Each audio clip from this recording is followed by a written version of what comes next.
Many within the administration were caught off guard by this announcement, with members of President Trump's cabinet scrambling to grasp the potential implications for their respective departments.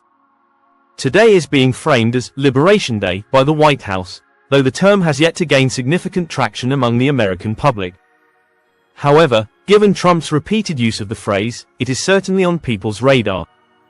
At 4 p.m. Eastern Time, President Trump is set to hold a press conference in the Rose Garden, accompanied by his entire cabinet. The event is expected to be a spectacle, as Trump plans to formally unveil the long-promised tariffs, a central part of his campaign rhetoric. These tariffs have been the subject of intense international lobbying, yet the details remain uncertain. Speculation abounds regarding their scope and timing, with expectations that they could take effect immediately. However, much remains unclear, even to those within the administration. The question of whether this move is based on a well-developed plan or simply a gut decision remains open. Over the weekend, Trump declared that he had finalized his decision, a revelation that reportedly surprised many within his own administration.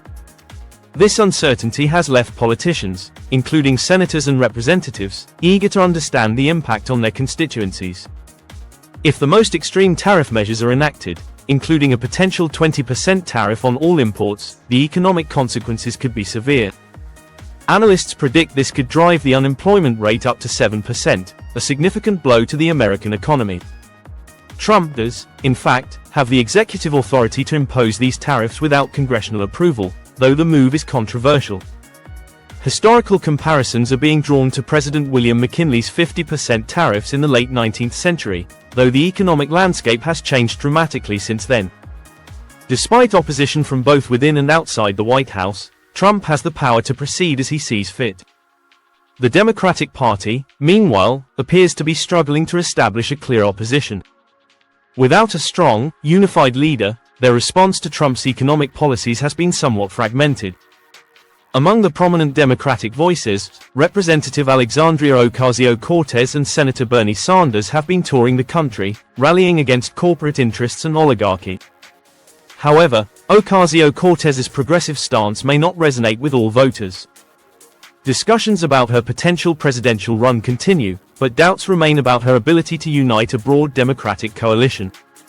Given Trump's characteristic aversion to admitting mistakes or changing course, it seems unlikely that he will reverse his tariff policy. Even as financial markets react negatively and concerns grow about rising inflation and retaliatory measures from the European Union, Trump appears resolute. His focus on tariffs over stock market stability marks a shift from his first term, when he frequently touted market performance as a measure of his success. Ultimately, Trump's push for tariffs seems less about economic calculations and more about national pride and an America First ideology. Influenced by figures such as Peter Navarro, a vocal critic of China's trade practices, Trump views these tariffs as a means to restore American manufacturing strength.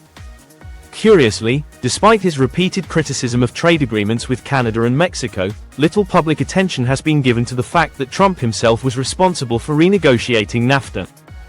As the administration pushes ahead with its trade agenda, today marks a pivotal moment not just for America, but for the global economy as well. The world will be watching closely to see how